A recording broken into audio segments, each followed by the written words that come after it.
Қазір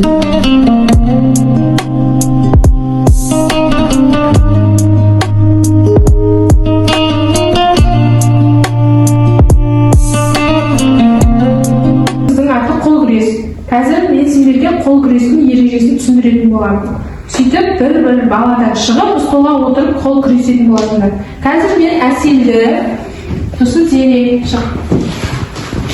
Екеуің отырасыңдар, отырасыңдар, дүзе отырып алыңдар, столға дұрыстап. Қара, мына екі алақан, оң қолды шығарамыз, мына екі бас бармақ бүйтіп, екі алақан біргеді. Мына екі шынтақ қозғалмау керек, и көтерілмеу керек былай. Ұқтың ғой, осылай ұстаймыз. Мына аяқтан ұстаймыз столды екінші қолыммен. Мен осылай ұстап тұрам. 1, 2, 3 күресеміз. Кел, табер отыр. Келесі. Оң қолды шығарамыз. Мына екі алақан бірігу керек. Міне, бірігу керек екі алақан. Былай.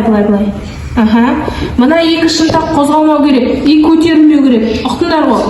Мынаны былай бірінші дүзе ұстаймыз. Қане, 1, 2, 3 кеттік. Бас.